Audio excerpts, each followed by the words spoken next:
چې په دې خلکو ولې پابندي لګي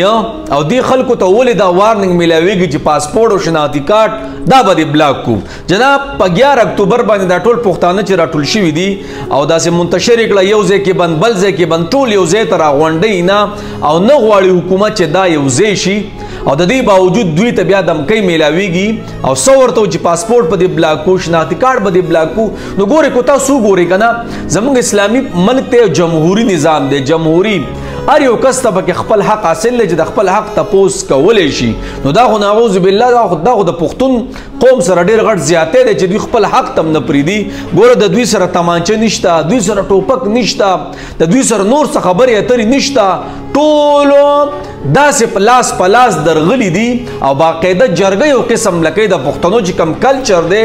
او کم یو قسم له قانون دی د پښتنو او د دې باوجود هم زموږ حکومت د دوی سره ظلم او زیاتی کوي دوی پرېږدي نه په دوی باندې دا ورا چې هغه به کوي پلان کوي ډینګ کوي دا یو ځای ته ولې نه پرېږدي دوی څه توړ خو نه کوي دوی به کیني او ښایسته خبره به وکړي خبره ختمه د خپل حق تپوس به وکړي چې څه شوي دي څه نه دي شوي او په دې باندې زموږ حکومت پابندي لګوي او کله ورته پاسپورت بلاک شناختی کارت بلاک نو دا خو ګوره یاد ساته ګوره دا خلک ولې راپاڅېدل اول د حکومت د دې تپوس وکړي چې دا ولې راپاڅېدل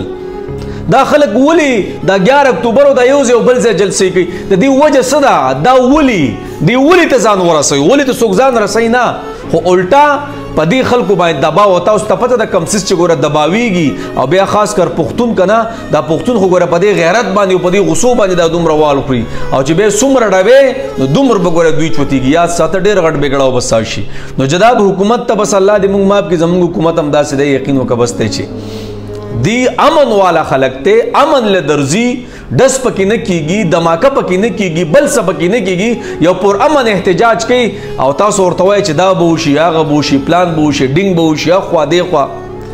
دا چې څومره دباوی دا به زور کوي بس چې څومره دا دباوی دا به زور کوي اخر کې به یو لوی فتنه او یو لوی فساد ساشي دا یاد ساتئ ګورئ غټه مسله به ساشي خو الله دې موږ باندې رحم وکړي منظور صاحب الله استا په تحریک او استا په منډه تر لګي برکت او زموږ دعاګانې سره دي او حکومت لدی الله سم مجبور جوړ کی چې دې سره کینی خپ خستان داس کی د حکومت مثال خو د مور دی دا خو بچی دي او مور را لګي او بچو ته و چې کله سوي او کله سوي بس الله دې موږ ماف کړي